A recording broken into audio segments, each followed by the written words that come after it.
Presiden Prabowo Subianto menyatakan ia sepenuhnya bertanggung jawab atas utang kereta cepat Wus. Presiden juga mengungkap sumber pembayaran utang Wus berasal dari efisiensi anggaran. Presiden Prabowo Subianto meminta publik dan PT KAI tidak perlu khawatir terkait polemik utang kereta cepat Wus. Menurutnya, selaku kepala negara bakal mengambil tanggung jawab untuk menyelesaikan utang Wus tersebut. Presiden berjanji pemerintah akan membayar utang kereta cepat Wus sebesar 1,2 triliun rupiah per tahunnya. Meski begitu, Presiden belum menjelaskan sumber pembayaran utang Wus ditanggung APBN atau dana kelolaan BPI Danantara. Selain soal utang, Presiden juga mengingatkan agar masalah utang Wus jangan dipolitisasi.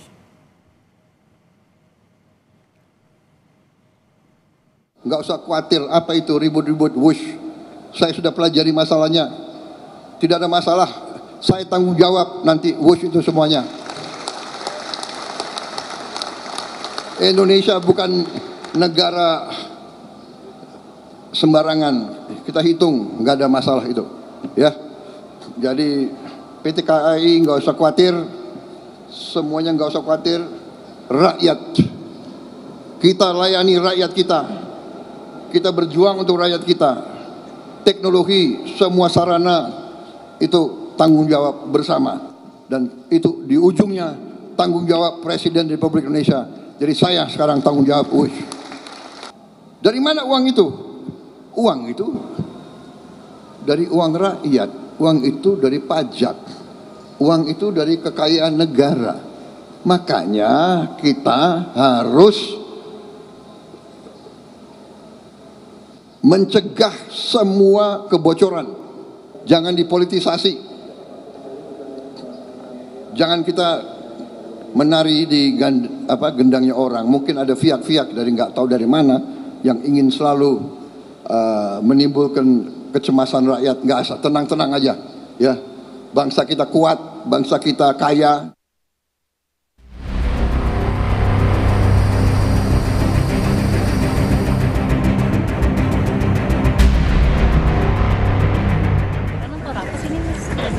Mau melaporkan? Ya, kan sudah pensiun, jadi enggak. Tapi kalau Senin 3 November, Presiden Prabowo memanggil Menko Infrastruktur Agus Harimurti Yudhoyono, Dirut PT KAI Bobi Rashidin, dan mantan Menteri Perhubungan Ignatius Jonan ke Istana Negara. Dalam pertemuannya, polemik utang Wus menjadi salah satu pembahasan. Menurut AHY, skema pembiayaan dan penyelesaian utang Wus masih digodok. Meski enggan menjelaskan detailnya, AHY menyebut penggunaan APBN turut disinggung dalam pembahasan di rapat koordinasi yang juga diikuti jajaran dari Menteri Keuangan. Sampaikan bahwa pemerintah APBN juga pasti akan menjadi bagian. Tetapi untuk seperti secara spesifiknya nanti akan kami sampaikan pada kesempatan yang lain. Yang jelas kita tadi berbicara infrastruktur seperti halnya di banyak negara, infrastruktur transportasi termasuk kereta, itu juga tentunya negara hadir di situ. Senada dengan AHY, Direktur Utama PT KAI Bobi Rashidin sebut pertemuannya dengan Presiden tidak membahas banyak terkait kereta cepat. Meski begitu, Bobi menyinggung ratas khusus kereta cepat Wus akan segera dilakukan. Perihal pembiayaan yang masih bergulir, Bobi bilang pembahasan masih dilakukan bersama Danantara. Kami sudah koordinasi dengan Danantara sebagai holding dari KAI. Lagi dibicarakan antara Danantara dengan pemerintah juga tentunya. Sementara sosok yang paling dicari karena dinilai tahu banyak soal proyek Wus yakni mantan Menhub Ignatius Jonan, ia juga mengaku Presiden tidak membahas soal kereta buatan Tiongkok itu. Ia pun menampik semua pertanyaan soal Wus dengan alasan sudah pensiun. Saya nggak diminta masukan kok soal itu. Nggak ada saya udah pensiun, saya nggak nyampaikan pendapat lah. Sebelumnya, Menteri Keuangan Purbaya Yudi Sadewa ngotot tak ingin APBN dipakai untuk membayar utang kereta cepat Wus. Penolakan disampaikan karena saat ini Wus dikelola oleh BUMN yang sudah dikendalikan oleh Danantara. Setelah Menkyu Purbaya menolak membayar utang WUS dengan uang APBN, namun hari ini Presiden Prabowo menegaskan utang WUS sepenuhnya menjadi tanggung jawabnya. Apakah ini berarti APBN akan dipakai untuk membayar utang WUS? Kita bahas bersama Wakil Ketua Komisi 6 DPR RI dari fraksi Golkar, sudah ada Pak Nurdin Halid, lalu ada analis politik Carta Politika Yunarto Wijaya, serta ada peneliti Pukat UGM Zainur Rohman. Selamat petang Pak Nurdin, Mas Toto, Mas Zainur, terima kasih sudah bergabung bersama kami di Kompas Petang. Selamat petang. Selamat petang, Assalamualaikum. Waalaikumsalam. Salam. Saya ke Mas Toto. Mas Toto, analisa Anda, analisa politik Anda dari sikap Prabowo Subianto yang dengan tegas akan bertanggung jawab utang WUS. Apakah ini sikap Prabowo sebagai bentuk ia memilih menjaga hubungan dengan Joko Widodo ketimbang mengungkap akar masalah dari utang WUS itu sendiri menurut Anda? Saya nggak bisa baca ya kalau isi hati Pak Prabowo dikaitkan dengan Pak Jokowi. Tapi yang jelas Pak Prabowo harus secepatnya meminta menteri terkait teknis untuk menjelaskan supaya tidak ada salah kaprah. Kenapa? Betul Pak Prabowo kita lihat optimismenya, mengatakan tanggung jawab saya, tidak usah ribut-ribut. Tapi kan Pak Prabowo mengakui sendiri pada akhirnya lewat uang siapa? Uang rakyat, uang pajak kita. Nah, pertanyaannya kan adalah ketika Presiden harus turun gunung, apakah artinya memang ini tidak lagi penyelesaiannya lewat skema B2B dan kemudian diambil alih negara? Kalau itu yang terjadi, artinya ini kontradiktif dengan penjelasan beberapa pihak yang merasa mengerti terkait dengan permasalahan WUS yang dianggap ini urusan bisnis biasa saja. Dan ketika itu terjadi, ini kan terkait dengan pertanggungjawaban terhadap uang rakyat. Yeah. Yang kedua, saya pikir ini menunjukkan ada kadangkala Pak Prabowo ini kita hormati ya bagaimana semangatnya, niatan baiknya untuk kemudian membangun optimisme, tapi kontradiksi seringkali muncul. Ketika Pak Prabowo mengatakan makanya uang negara jangan sampai kemudian terjadi kebocoran. Kebocoran itu bukan hanya urusan korupsi. Kebocoran itu bukan sekedar masalah tidak efisien dipakai oleh pemerintah daerah. Kebocoran itu salah satunya harus kita cari juga akar-akarnya dalam proyek-proyek seperti WUS, dalam proyek seperti IKN. Jadi saya sepakat istilah Cynthia tadi. Yang paling penting sebenarnya kan adalah bagaimana mencari akar masalah. Ya. Lalu kemudian kita belajar dari pengalaman presiden sebelum, rezim sebelum, kepemimpinan sebelum, mana yang bisa diteruskan dan mana yang tidak. Okay. Dan itu yang menurut saya perlu jadi catatan penting. Dan saya sangat berharap Pak Prabowo pada akhirnya adalah presiden yang betul-betul tanpa beban. Ketika beliau bisa gebrak meja, bisa kemudian berteriak dengan lantang mengenai kebocoran negara tanpa beban, saya berharap itu betul-betul bisa dilaksanakan baik dalam konteks bukan hanya menghadapi mafia, tapi menghadapi yang namanya hutang budi politik, termasuk bagaimana memposisikan dirinya terhadap baik itu menteri mau dari parpol atau tidak, termasuk kepada mantan presiden sekalipun. Oke, Pak Nurdin, kalau disebut memang harusnya tanpa beban untuk menjalani pemerintahan saat ini, lalu bagaimana? Apakah langkah Prabowo ini merupakan langkah yang memang dinilai sebagai bentuk tanggung jawab, berani bertanggung jawab, atau justru sebenarnya pengakuan atas kegagalan skema utang di masa lalu di pemerintahan sebelumnya? Jadi perlu kita pahami bahwa ini betul proyek daripada KCJB atau WUS ini itu adalah proyek B2B, business to business. Tapi kemudian kita harus pahami bahwa yang B2B itu adalah negara, dalam hal ini perusahaan BUMN. BUMN ini PT KAI itu kan perusahaan negara. Sehingga ketika Bapak Presiden kemudian membuat suatu pernyataan sebagai tanggung jawab seorang presiden, itu kita harus apresiasi. Itulah pemimpin yang memiliki tanggung jawab, sadar akan tanggung jawabnya. Nah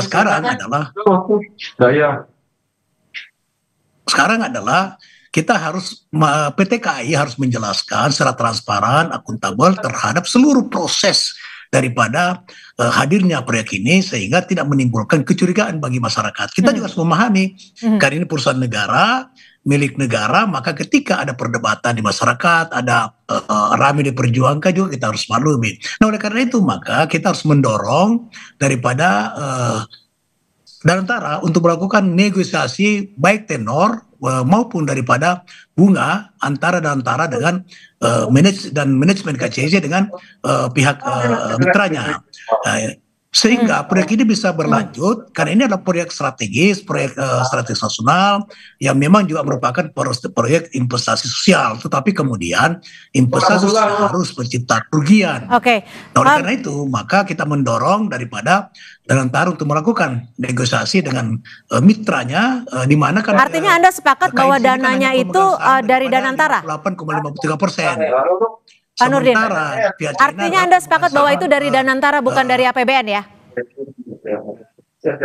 Ya, saya kira begini, Danantara ini punya kemampuan untuk Oke, negosiasi, kami tangkap. memperpanjang waktu pembayaran. Yang kedua, mengenai bunga, sehingga proyek ini bisa memiliki visible untuk bisa membayar utang dengan lancar. Oke. Dan itu Danantara punya kemampuan untuk itu. Baik. Gitu. Kita mendorong Jalan. melalui BUMN, gitu. Baik. Sehingga suka tidak suka ini harus dipelihara keberlanjutannya, di saat menyangkut harga diri Oke. bangsa, karena tidak ada jalan kecuali Baik. negosiasi. Saya ke Mas Dan Zainur. menurut Mas saya, Zainur. dalam bisnis itu pasti ada jalan keluar ketika ada negosiasi. Oke, Mas Zainur, jika memang nanti Pak Prabowo sudah menegaskan bahwa akan bertanggung jawab, lalu dengan apa yang skema yang sudah disiapkan saat ini, apakah artinya audit WUS masih terbuka untuk dilakukan dan mungkin wajib harus dilakukan? Tapi dijawabnya usai jeda. Tetap bersama kami di Kompas Petang. Terima kasih Anda masih bersama kami di Kompas Petang. Saya akan melanjutkan ke Mas Zainur. Mas Zainur, dari skema utang kereta cepat WUS tentunya ada pembelajaran yang harus dimaknai dan tentunya lagi agar peristiwa ini tidak kembali terjadi sehingga membebani rakyat kalau ini memang nantinya ujung-ujungnya akan memakai APBN. Lalu menurut Anda sendiri untuk melihat akar permasalahannya, apakah diperlukan audit dalam skema pembiayaan, skema pembayaran utang dari kereta cepat WUS ini? Tentu Mbak Cynthia, yang pertama harus dilakukan audit menyeluruh ya terhadap proyek WUS ini dari tahap perencanaan sampai tahap pembangunan dan tahap operasional agar kita bisa dapat cerita utuhnya mengapa kemudian berujung pada overrun, berujung kepada beban operasional yang tidak nutup kemudian menjadi beban bagi KCIC. Yang kedua, jangankan bicara soal audit, rencana untuk menggunakan APBN membayar utang korporasi B2B itu punya risiko hukum, hati-hati.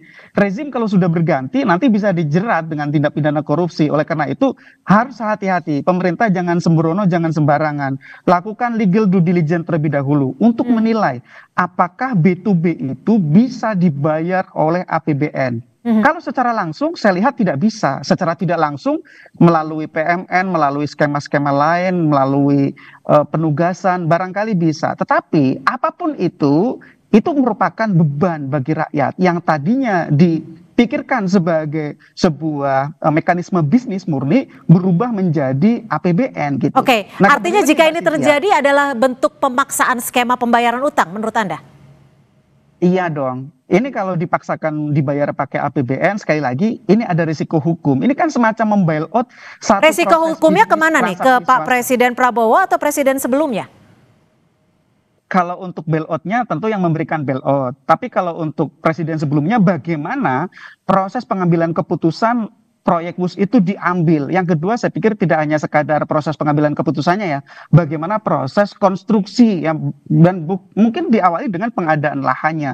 Mengapa overrun itu terjadi? Kita tidak langsung menuduh ini ada korupsi, tapi memang itu semua baru akan terjawab kalau ada audit sehingga nanti kelihatan apakah persoalannya perencanaan yang buruk atau proses pembangunan yang buruk atau ada markup atau seperti apa. Jadi menurut kami sebelum bicara soal ini akan di bail-out, ini akan dilanjutkan sampai Banyuwangi, terlebih dahulu harus diawali dengan audit menyeluruh agar pemerintah punya basis dasar untuk pengambilan kebijakan langkah selanjutnya, Mbak Cynthia. Mas Toto, jika memang ada resiko hukum di balik jika memang nanti dipaksakan dengan menggunakan APBN ya, ini Anda melihatnya apakah Pak Prabowo dengan sukarela menanggung resiko hukum itu atau ini sebagai bentuk tanggung jawab moral terhadap Pak Jokowi? Tanggung jawab moral seorang presiden itu terhadap rakyat. Karena yang dipakai uang rakyat, pajaknya rakyat, bukan pajaknya Jokowi saja. Jadi yang paling penting kan sebenarnya adalah fungsi presiden itu salah satunya adalah menjadi pemimpin administratif, mengelola uang yang disetor oleh masyarakat supaya efektif dan efisien. Saya ingin menjelaskan ada dua logical fallacy yang menurut saya hati-hati untuk kemudian diutarakan, dan menurut saya makanya dalam kementerian teknis atau misalnya oleh BUMN terkait harus dijelaskan secepatnya. Yang pertama tadi terkait dengan bagaimana uang ini melalui uang apa. Tadi Pak Prabowo jelas loh mengatakan uang rakyat, uang pajak gitu ya. Dan itu saja harus ada penjelasan. Kenapa kemudian skema B2B ini, dan saya mendapatkan penjelasan dari Pak Nurdin tadi, skemanya masih B2B, artinya penyelesaian hutang atau restrukturisasi juga harusnya B2B. Ketika betul misalnya yang digunakan adalah APBN, uang pajak rakyat, transparansinya seperti apa dan argumentasinya seperti apa. Tadi sudah dijelaskan bahwa itu bisa berpotensi bermasalah secara hukum. Kasihan Pak Prabowo begitu.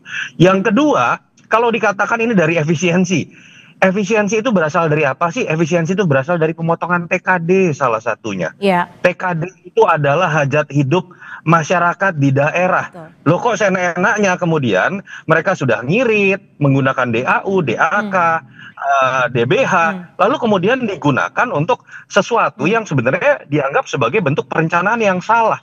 Yang harusnya bebannya itu bukan di negara, bukan di daerah, bukan rakyat. Tapi oleh yang namanya BUMN yang sudah dikelola Danantara. Dan terakhir, menurut saya semoga Pak Prabowo bisa memaknai kebocoran negara yang sering diteriakkan itu bukan sekedar di hilirnya, tapi bagaimana memberikan contoh. Salah satunya ketika ada kebijakan diambil lewat perencanaan yang buruk, yang akhirnya menimbulkan hutang yang harus ditanggung oleh generasi berikut, itu juga kebocoran negara. Oke, itu yang kami tangkap. Ya, Pak Nurdin, jika memang ini nantinya akan menjadi beban negara, beban uang rakyat seperti yang dikatakan Pak Prabowo itu sendiri, apakah ini dirasa adil ketika perjanjian sebelumnya akan ditanggung oleh perusahaan itu sendiri, dalam hal ini KAI, dalam hal ini adalah BUMN? Ini kita jangan berbicara soal adil tidak adil. Satu hal yang perlu kita pahami bahwa ini saya katakan tadi, suka tidak suka ini tanggung jawab negara. Persoalan negara secara taktik dan strategi menggunakan mekanisme APBN atau Danantara itu soal teknis. Tapi jangan lupa bahwa kita belum pernah mendengar, termasuk Bapak Presiden, belum pernah ada pernyataan negara, pernyataan pemerintah, baik Presiden maupun menteri-menterinya maupun Danantara yang menyatakan bahwa dibayar melalui APBN. Belum ada. Sekarang pemerintah sedang menggodok solusi yang terbaik, dan saya yakin bahwa Bapak Presiden bersama para pengambil kebijakan lainnya, tentu atas keputusan Bapak Presiden, tentu akan mengambil solusi yang terbaik. Dan sekarang kan sudah akan dilakukan langkah-langkah untuk negosiasi, dan Komisi 6 DPR tanggal 5 sampai Juni nanti kita akan kunjungan spesifik, kunjungan kerja khusus kepada untuk mendalami daripada usul ini. Kita akan memperdalam mulai dari perencanaan sampai dengan skim pembayaran dan sebagainya, tenornya dan sebagainya itu. Nah, oleh karena itu maka tentu juga kita harus mendorong daripada Danantara yang mengambil alih tanggung jawab ini. Karena KAI itu adalah induknya adalah Danantara. Dan secara bisnis Danantara punya kemampuan untuk itu. Saya setuju kalau misalnya banyak pendapat mengatakan jangan pakai APBN karena itu membebani rakyat. Itu juga saya setuju. Tapi kemudian apapun yang dilakukan oleh negara itu pasti yang terbaik untuk bangsa. Tidak mungkin Bapak Presiden mengambil solusi yang bisa memberatkan pemerintah kemudian merugikan rakyat banyak. Oleh karena itu ada dua hal yang saya usulkan. Baik, jika memang tujuannya adalah silakan. Yang pertama negosiasi, yang kedua kita mendorong kerjasama antara BUMN, transportasi dan sektor swasta dalam pengelolaan kawasan transit oriented development. Ini untuk sekitar stasiun WUS untuk memperkuat ekosistem ekonomi baru, sehingga ada penyusunan peta jalan dan pemampatan aset dan peluang komersial di sepanjang jalur KCJB, mencakup pengembangan logistik berkaitan tinggi, pariwisata registrasi, serta digitalisasi dan transportasi. Sehingga dengan demikian tidak hanya pengembangannya mengandalkan hanya dari jual tiket dan sebagainya. Kami sudah tangkap dan memang betul itu untuk kepentingan publik. Tapi Mas Zainur, ketika memang nantinya akan ditetapkan pembayarannya akan menggunakan dana apa yang harus dilakukan pemerintah itu sendiri untuk membuat rakyat merasa adil dalam hal ini? Apakah harus ada pengumuman dulu dari KPK? Apakah hasil audit itu harus disampaikan secara nyata terlebih dahulu ke publik? Iya Mbak, bagi saya sangat penting bagi KPK untuk segera melakukan proses penyelidikan agar terang apakah ada tindak pidana atau tidak. Yang kedua harus dilakukan audit secara menyeluruh. Siapa yang melakukan audit? Ya BPK-RI sebagai lembaga audit. Yang ketiga, pemerintah harus transparan di semua proses penyelesaian WUS ini. Kalau tidak transparan, lagi-lagi rakyat akan punya banyak prasangka, apalagi ada pernyataan dari Presiden teruskan sampai Banyuwangi. Jakarta Bandung saja sedemikian banyak menyisakan masalah, membebani utang bagi generasi selanjutnya sampai 60 tahun. Masa kita mau menambah masalah sepanjang Jakarta Banyuwangi begitu kan? Oke, jika memang audit diperlukan menurut Anda Mas Zainur, apakah BPK bisa melakukannya secara langsung atau harus menunggu perintah dari Presiden?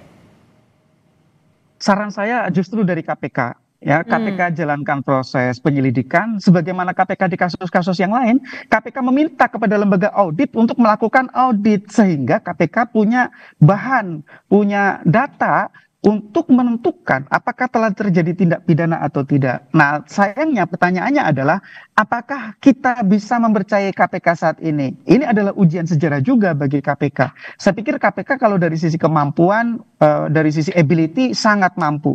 Yang jadi pertanyaan adalah ada willingness nggak? Ada kemauan tidak? Oke, kemauan itu yang terpenting. Yang sangat luas. Dan ini sekali lagi ini adalah ujian sejarah bagi KPK. Apakah KPK bisa berdiri secara independen ataukah KPK dipengaruhi oleh unsur-unsur politik? Baik, bisa ditangkap ujian sejarah bagi KPK. Tentunya untuk keadilan masyarakat itu sendiri. Terima kasih Mas Zainur Rohman, Pak Nurdin Halid, dan Mas Toto. Terima kasih sudah berbagi perspektif di Kompas Petang. Selamat sore. Terima kasih Cynthia, Mas Zainur, Pak Nurdin.